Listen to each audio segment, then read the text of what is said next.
بسم الله الرحمن الرحيم الحمد لله رب العالمين والصلاة والسلام على رسول الله وآله وصحبه أجمعين. السلام عليكم ورحمة الله وبركاته. Walaikum assalam wa rahmatullahi wa barakatuh. Walaikum assalam wa rahmatullahi wa barakatuh. So as you guys can see, we have migrated once again. We've migrated across the hallway. We are here in this beautiful scenery here. SubhanAllah. Yo, This probably means nothing to people who just listen to the podcast, bro. man. That's I why you need to forgot. go on YouTube so you can Yeah. actually watch us because, like, bro, we taken a lot of time and effort to upgrade our setup to make it look more professional. You gotta so- go look at the YouTube. You gotta go we, look at the we video. we're in this area right now because we want to see, is this better, for our environment, for the way our conversations go. We want to see if it's better than sitting at the table looking like we're professional, like Joe Rogan podcast. Like, this is the DEENTOUR podcast. Okay. So anyway, I feel like it's always been a while since I've been on the podcast, bro. I come here No, I ain't gonna lie. It has been a while. It's been what, 3 weeks? Yeah, Yeah. bro. Because here's the other thing. Last week, we didn't record. The week before that, you were gone.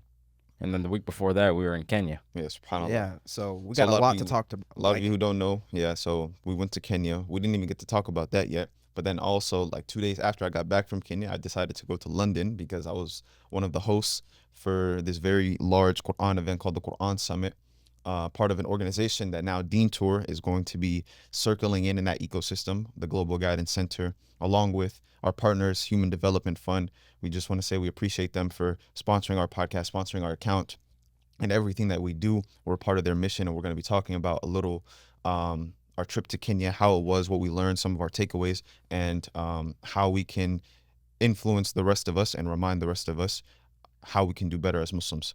And to start that off, I'm going to ask you guys a question that I was asked by one of the owners of HDF. What did you guys feel when we were in Kenya, when we saw those villages, when we saw those orphans, when we saw all of those things? What did you guys feel? Felt regret. Regret. I Why? felt regret for my life. Like, I know I see the way that they look and the way they act and the way they treated us kindly, respectfully, smiles, and I felt regret for every time in my life that like, why was I not happy? Why was I not enjoying all the moments that I had in my life? Driving a car, riding my school bus, going to school, high school. Like, every time someone asks a question regarding me and my life, I always had something negative to say. But when I was there, I regretted that. I regretted every single moment that I didn't show thankfulness to another person, or even say that my life was amazing, my life is great, my life is blessed, What'd you say? See, this is like, it's not just a one-way answer because there was a ton of different feelings that I got while I was out there. One great feeling that I got out there, on the positive end was feeling like, I'm very close to home. I went out there and, it just reminded me a lot of Sudan, especially, going out in the villages, going out in the desert, seeing the nice areas.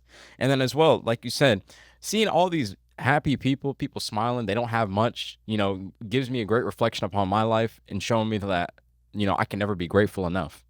SubhanAllah, I always try to, be happy for what I have, be grateful. But like, these people just take it to a whole different level. Like, it just shows that my gratitude compared to their gratitude is nothing. You want to know And something? on top of that, hold on, let's get into the point of regret as well, because he brought that up. SubhanAllah, like, while I was there, something that I did regret, just reflecting upon my life, is like not learning more, not studying more, because as you can see, these people, they value education so much, right? Like, to the point where it's like, we went to the school, right? And it's like, they knew so much, subhanAllah. They were able to speak English, Arabic, Swahili. They were able to, they had all these different sports, that they were doing, from like running, kicking, like soccer balls, like whatever they were doing. Like, and subhanAllah, they were very talented people, right? From a very young age. But at the end of the day, they didn't have much. They didn't have all the equipment that we had. They didn't have, the environment that they had. But subhanAllah, what you can see is that these people, they made the best of what they had. And it's a great reflection upon my life to make the best of whatever I have. So when you see people who are living a life much less fortunate than you, and that's all they know, they don't know what they're missing out on, and they don't care. But us, we only look at what we're missing out on. We don't look at what we have. We don't look at what we know. We only look to view, hey, we're missing out on this. Why don't I have this blessing? I have all these other blessings, but I don't count them because I'm looking at the ones I don't have. I'm counting the ones I don't have, subhanAllah. And I want to tell you guys something. Yes, you might feel regret. You might feel some sort of guilt that, they have less than you. You might feel like, oh, I want to help these people. But let me tell you why that's wrong. Because what's happening to them is wrong. It's not that they put themselves in this situation. No, people have neglected them. And that's all over the world. That's not just Kenya. That's also Sudan. That's also Gaza. That's also every single place in the world that has people that are suffering. It's wrong. It's injustice. Allah subhanahu wa ta'ala addresses injustice. He doesn't say that everything that happens to people which is wrong, it's part of oppression, it's part of wrongdoing, and it's part of injustice. These are things that we can help people get out of themselves. We don't need to just help them. We're supposed to help them help themselves. Give Help them the the system, tools. break the Yes, cycle. break the cycle. Help them get the tools to be able to help themselves. Not just Mm-hmm. bring them aid and continuously bring them aid so that they're just rely upon us. No. We're supposed to help them be able to get the tools so that they can continue it in this way. Exactly, because that's the thing. We know we can come. We're only gonna be here for so long. So what happens when we're not here? Mhm. You know, what type of influence, what type of change have you brought in order to break the system? Because at the end of the day, we can sit here and help as much as we want, but at the end of the day, they're just gonna go right back to where they were if no change is implemented. Mhm. And wallahi, when I was there, a reflection I had was that growing up, no one told me as a Muslim, you're going to be able to change the world. No one told me, hey, follow Islam, you're going to change the world. No one ever told you that. I never imagined myself in this position. We've never had conversations like that where we're going to be helping people. We're going to be seeing the smile, literally curing their blindness. We never had those types of conversations. No one ever told me that. And here I am now. I feel like I get to tell people that. Like, I followed this path. We in a world where we could have been influencers for anything. We could have been a boy band. Mhm. We followed this path of like choosing Islam, choosing to talk about religion, a hard subject. Mhm. And there we are on the other side of the world, helping Mhm. people, feeding people, raising money for them. You What- never would have expected that. That's the thing I was just about to get into. 4 years ago when I started off my senior year in high school, and when I was going into that direction of, okay, I want to change my life. I want to be able to help people. But like, I would have never imagined it would have been in this way. SubhanAllah. And then if you had asked me 3 years ago when we started the podcast, at this time, right after high school, I still wouldn't believe you. I wouldn't believe that we would be doing the things that we're doing right now. I wouldn't believe that we'd be sitting in this studio right now, talking about this and, having to say that we just had these experiences. SubhanAllah. I never thought that, for one, I thought I wanted to be someone who influences change and influences Islam in people's lives in a way that shows them that there's so much to digest in Islam beyond just thinking that there's just right and there's wrong. Like this black and white religion that everybody grows up thinking that it is. No, there's so much beauty, there's so much depth, and there's a way to live with it while you still enjoy life, because life is to be enjoyed with Islam, not without it. And then now we see that we're making an impact bigger than ourselves in a way that it's not just about fundraising, it's not just about raising money. It's actually going there and seeing what they're doing, what type of impact they're making. And I want to give you guys a little story. Remember when we went to that house of the woman who is taking care of her brother's children because he passed away, and they have no parents now. And all she could do was thank HDF. She was thanking Human Development Fund continuously, thanking Allah, saying that Alhamdulillah, HDF came and they knocked on her door and they're giving she her had aid. tears in her eyes. All she was saying was Alhamdulillah, Alhamdulillah, Alhamdulillah. And she put it into perspective exactly what they're doing. They're not just giving her aid, they're giving her tools that will help her stand on her own 2 feet. And that is exactly what we want to do. We want to enable people to change their own life. We don't want to just sit there and be like, here, take my money, and we're going to continue to give you food, to give you this, to give you that. No. It's They like a have to be lazy able to charity. live on themselves. Yeah. They have to live on their own, because everybody deserves a chance. Just because they've had some of their rights stripped away from them does not mean we shouldn't enable them to try and take it back. SubhanAllah. It's going back to the basics. You feed a man a fish, you feed him for the day. You teach a man how to fish, you feed him for life. This is exactly what we want to do. We want to go ahead and implement that change. And a living remnants of this was when we went to the schools, or when we went to the village, and SubhanAllah, Alhamdulillah, we were able to give them water filtration system. Now, the reason why is because these people, they're walking 3 to 5 miles or 3 to 5 kilometers, either way, a very long distance, to go ahead and just get clean water. Like, we walk to our fridge, we walk downstairs, we walk down the hallway, we get a clean cup of water, and, we're good. But these people have to walk this, every day. I don't even want to get into, how, the shower situation or whatever it may be, because this is stuff we weren't even talking about. Yeah, exactly. Nobody even brought this up. Mm-hmm. This is just water to drink. So SubhanAllah, implementing a water filtration system will allow everybody to have some sort of way to, clean the water that they have right there in front of them and be able to drink and use it for good things. Flying from America to Kenya, and looking at the struggles that they faced, those are struggles you would never even imagine, never even realize, you would never even anticipate. When we went to the disability facility, I was looking. She said that she was talking to me and Sheikh Yahya. She said that I'd never see scholars or people at Jum'ah give khutbahs about people, women or children with disabilities. Like, we don't know what to do. We never had advice on this. Struggles I never even like considered before. I'm like, what do I say? What type of advice do I give? I had to shut up. I didn't know what to say. I don't know what type of advice I could give you. And it wasn't even just about the kids. It was about the parents. You know, Their how did they mental deal health, with that? how they Yes. were struggling. Because they had psychologists at the school who would, you know, counsel the parents on how to deal with these struggles. And another thing I want to say is that when we look at like Palestine, for example, we all see that it's wrong because we see the oppression right in front of our eyes. But you also have to be able to see this as some sort of injustice, that there are people everywhere who are living a very less fortunate life. And if you look at it as if they did this to themselves, no, they're not living this type of life just because it's on their own doing. Like they're out here suffering, asking, can I have a bed? I just need a bed. I just What was need the a advice? roof over my head. No, what was the advice or the answer that the HDF owner gave? Well, he said that we're part of the problem. When I said like, you know, I was feeling some sort of guilt, you know, I was feeling that I'm not as grateful. He said people are stuck between two things. It's either wrongdoing or it's ignorance, jahal, dhulm or jahal. And he referenced a Qur'an verse that spoke about that. I don't remember the exact Qur'an verse, so I'm not going to get too much into that. But he kind of made me realize that you either don't know what's actually going on or you choose not to know. And choosing not to know is just as bad as wrongdoing. So if you're choosing not to know what's going on or you're part of the wrongdoing, then that is the root of the problem. So what and I'm that is getting what from we this, have to get out of.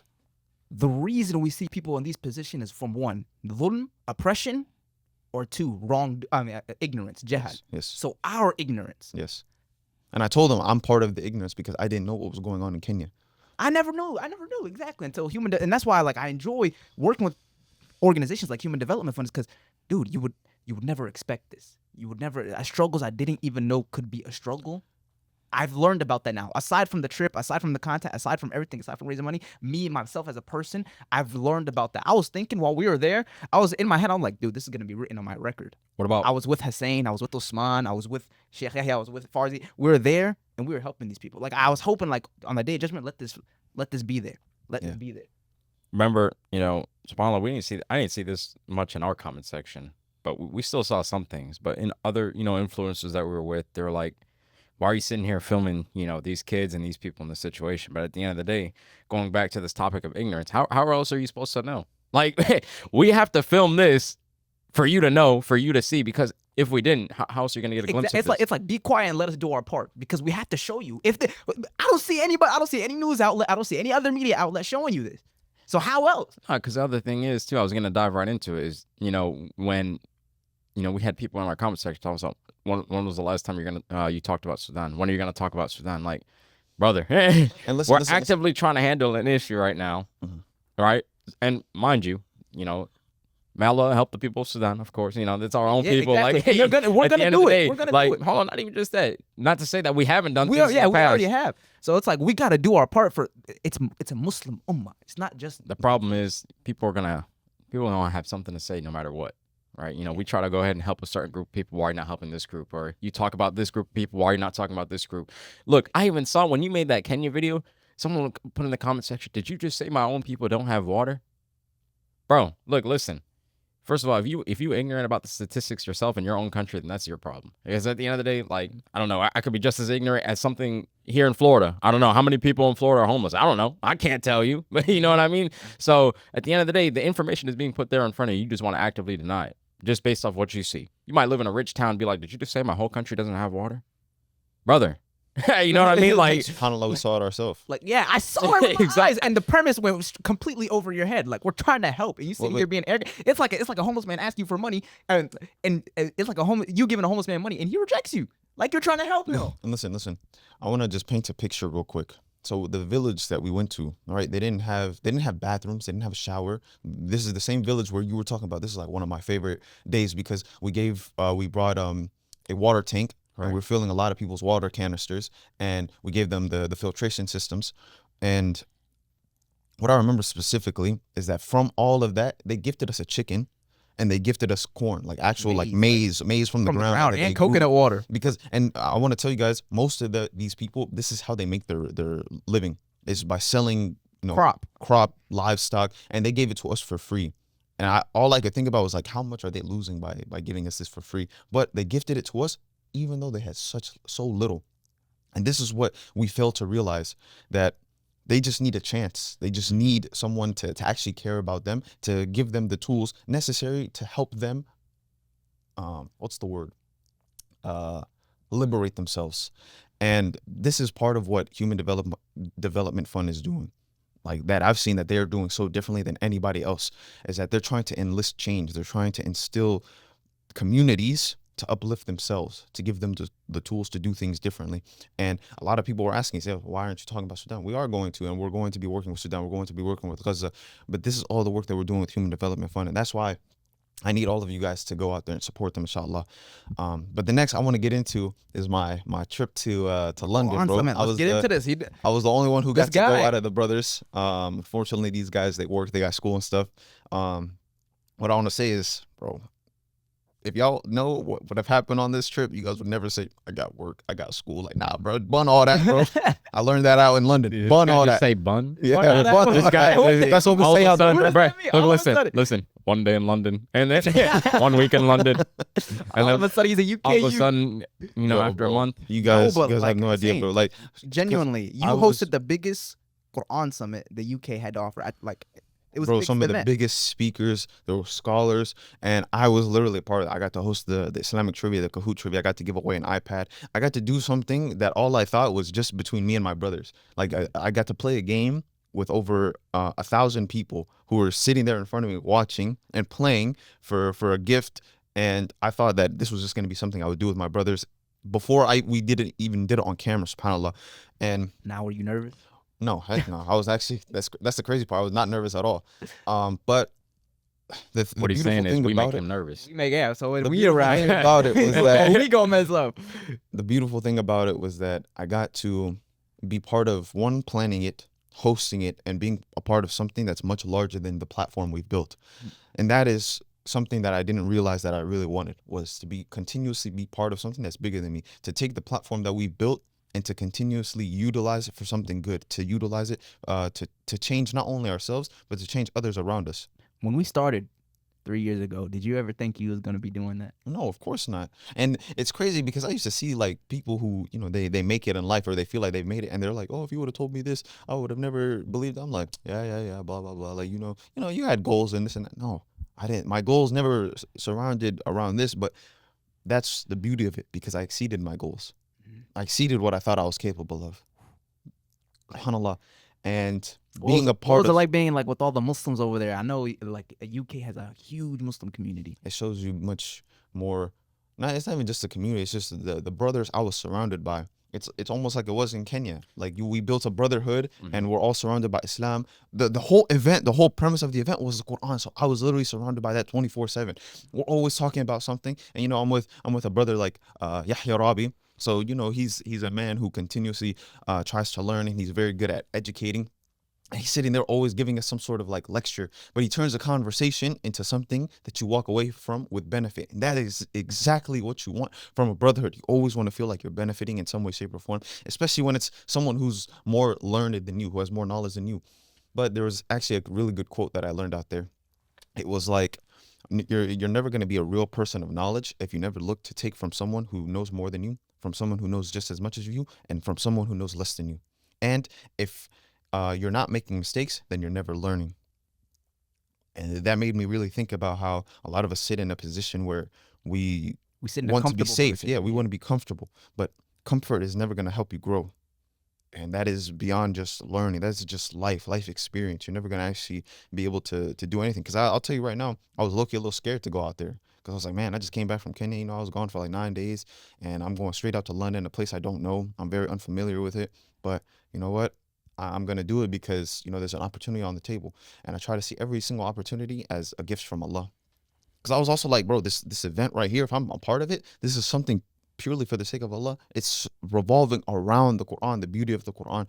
And I got to go there, and because some of the lectures were in Arabic, I got to be able to understand it because we utilized a service, an AI service that allows us to translate Arabic to English. So it did it in real time. It would take what the speaker's saying and translate it into English on this service. It's called Bayan. It was beautiful. So I got to sit there through some of these really big speakers' lectures and fully understand exactly what they were saying. And that was probably the most beautiful part because I thought, oh man, I'm only gonna pick up like half the Arabic because my Arabic's not as good as everybody else's. But no, man, I got to take the benefit from everybody that I was able to watch, and that is why I say that you guys missed out on a lot because imagine sitting in front of not like a scholar, people who are very learned, people who are very knowledgeable in not just Islamic, you know, Islamic next to it. topics, but look, politics, social reform, all of these types of things that we never even think about because we're young, things that we're not involved in because we're young, we're ignorant, but they're talking about it and they're informing you in a way that's very easy for you to understand. And I sat there thinking like, yo, this is revolutionary. He sat next to a genuine scholar. What was that like? What was that like? Like being Exactly how you think it would be, bro. Like scholar, like no, I'm talking about a genuine scholar, bro. He's quiet, you know what I'm saying? He's very like reserved. Don't say too much. It's a scholar from Minnesota. He's the president of the Islamic University of Minnesota. His name's Sheikh Walid Al-Manisi, like a real resident scholar. And I just got to talk to him for very briefly, but it's exactly how you think it would. He's quiet. He doesn't say too much. You know what? That reminds me of like our time in Kenya, dude, was so lovely. Dude, it I wanna felt so speak- short. Like It we felt were so day short. one, and then it was We was next like, week. next day. I want to talk about like the brotherhood that we made over there and the people that we met and our time. Like even us three, we spent a lot of time together. It's like, dude, I never get tired of it. And even though we were working from sun up to sundown, we had to be up every single morning. Some of us slept in some days, You know what? Actually, subhanAllah, bro. I've always grown up being kind of reserved and stuff like that. I'm like pretty quiet. I don't socialize too much.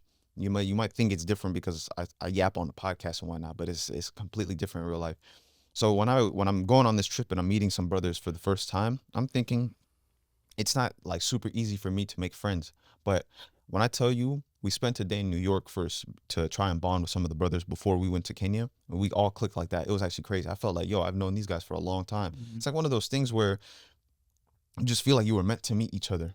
And then we go on this trip in Kenya and every single day is something new. Every single day, not just the experiences, the things that we saw, but those things bonded us together because we're always reflecting on it. We're always talking about it, even when we don't have to. Because at the end of the day, we would always do like these reflections together. But even when we're just sitting in the bus, driving back to wherever we're staying, we're all talking. We're all having a good conversation.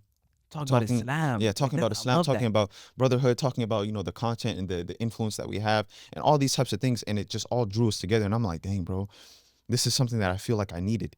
Not just being in this country, but the brotherhood, building something that is beyond us three. Because everybody knows us. We're the brothers. We're the pillow guys and all this stuff. But when you connect with other people, it just makes our relationship more fruitful. SubhanAllah. Exactly, man. We done been through so much out there, going through lectures, going out there visiting families, almost getting eaten by a lion.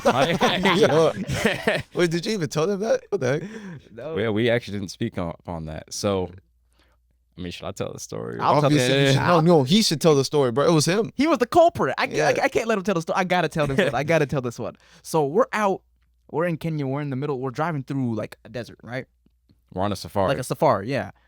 And Wild it's safari. wild. It's wild. So it's not. None of these animals are domesticated. And we see a lion, and the lion's hiding behind some bushes. And the driver he like stopped the car. So Osman gets on top of our car.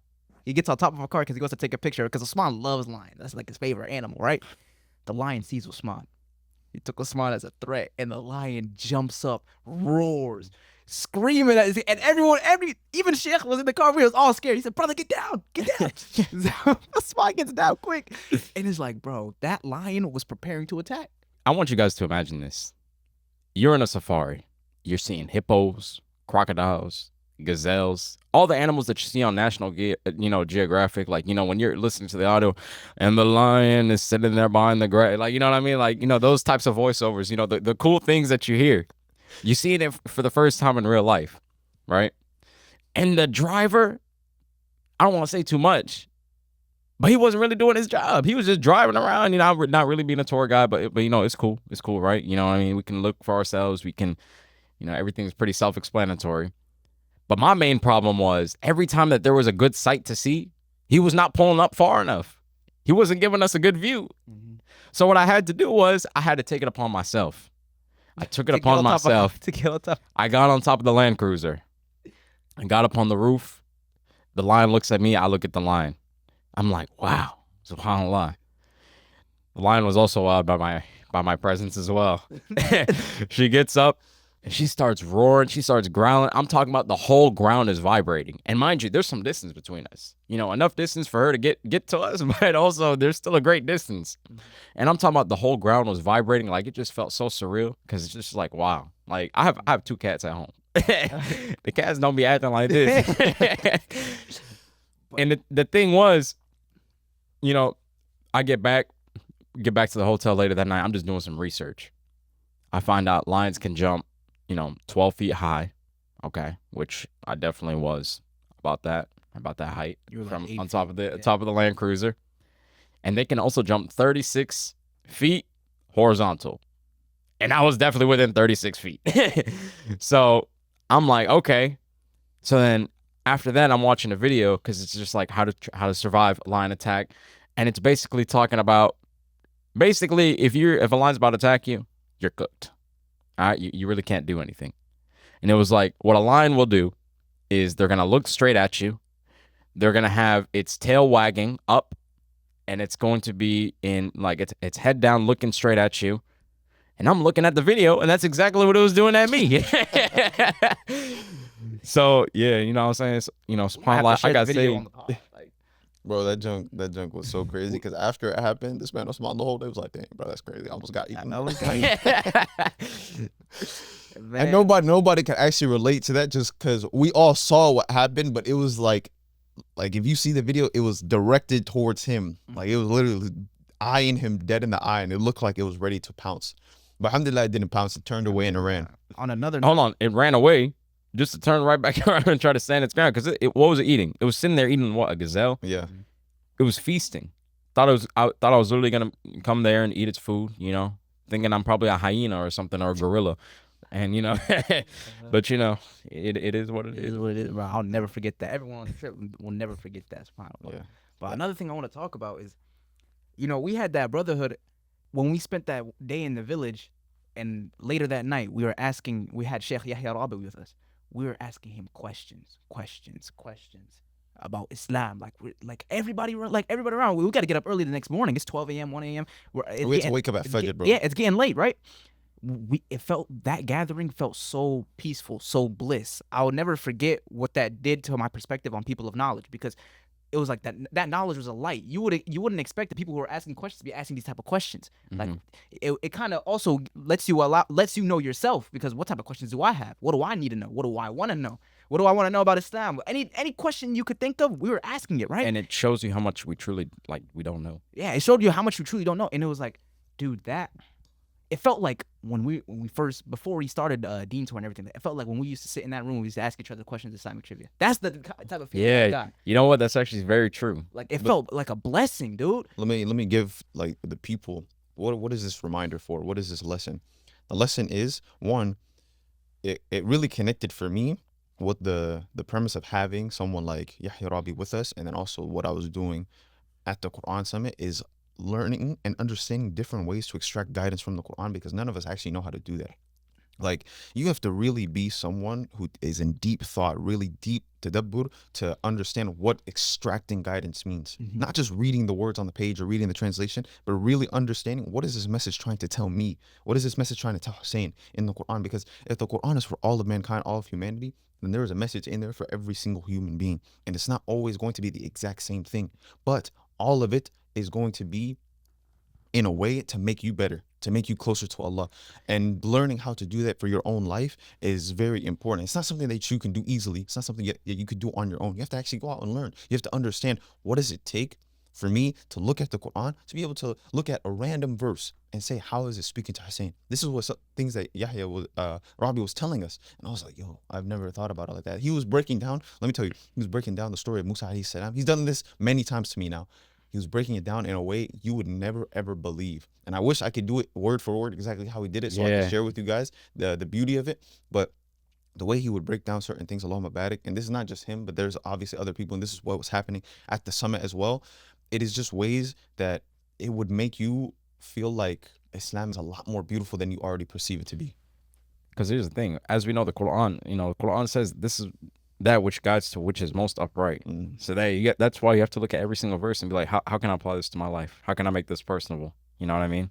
How is this going to be applicable in my everyday life? Yes. And it was, I even told Sheikh this, the way he speaks about the Quran, it makes me feel like I never even really read Yeah, it. exactly. And I was like, I wish I had more conversations like this in Florida. It reminds me of the time, dude, when we really started getting religious, that's how we talked about the Quran. It feels like I lost that. But I remember the way I heard him speaking about it, the guidance, it wasn't just about the Quran. He wasn't just talking about it at the time of the Prophet ﷺ. He's talking about its application now to like your ideas now, the struggles we face now. And I wish everybody could have heard that conversation.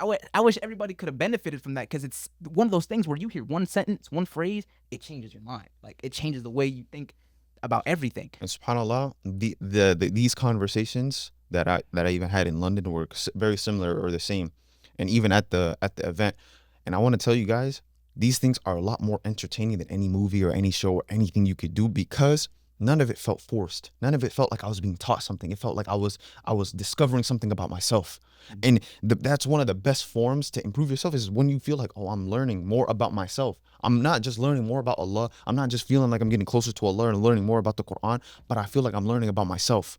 I feel like I'm uncovering like layers of myself that I never even knew was there. And that is what the beauty of extracting guidance from the Quran, or learning about the depth of some of these verses, how they actually can change your life when you look into it deeper, which is the real meaning of deep reflection. It's not just to think, oh, how can I apply this to my life? No. Much deeper than that. How is it going to change your life forever? And how is it going to change how you influence other people's lives? And that's the real takeaway here. Like, genuinely change your life. There are some people stuck in positions they think they'll never get out of. But I never even really considered that you can change literally every single one of your circumstances.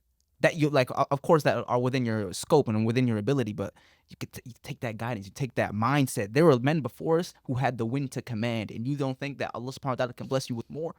SubhanAllah. Come And on. the last thing I want to leave everyone with is that, like, don't get caught up in this culture that you have to be the hardest worker. You have to do everything better than everybody else, that you have to be some sort of hustler. That is not the premise of Islam. Allah subhanahu wa ta'ala, He gives you the tools to be able to work smarter, not harder. To be able to place barakah in your work, so that even if you're doing less, you're still getting more. You're getting more fruit for your labor. And I saw this not only in Kenya, but also in London, because yes, some of the days were long. Some of the days felt like we were doing so much. But then at the same time, when I looked at it, I was like, I wasn't doing as much as I really thought I was. I was just, it was a little tiring. But even when I'm on very little sleep, when I'm tired, I still feel energized, because I feel like I'm doing something that is pleasing to Allah subhanahu wa ta'ala. I feel like I'm getting barakah within my day, because I started it with Allah and I ended it with Allah. And these were some of the things that I was taking from these trips, and how being a part of something that's larger than myself, it kind of removes this like selfishness from you, that you're only doing certain things to benefit yourself. I'm not just making content to benefit myself. Alhamdulillah, now I feel like I can make content that not only serves a purpose larger than myself, it serves trying to please Allah subhanahu wa ta'ala, trying to connect people to Islam, trying to entertain people in a way that is halal, not trying to push people towards the haram, and being able to help people and push people to enact change, not only within themselves, but within communities, to uplift everyone around them, and to uplift people that we don't even know that are suffering, subhanAllah. And that is why, again, I want to thank our partners, Human Development Fund, for giving us the opportunity to go out and see the work that they're doing in Kenya, to be a part of it, to be a part of this mission. And we urge all of you to be a part of this mission with us, bi'idhnillahi ta'ala, to check them out, to donate where you can, to share where you can, and to be on the lookout for more things, inshallah, that we will be involved in with them.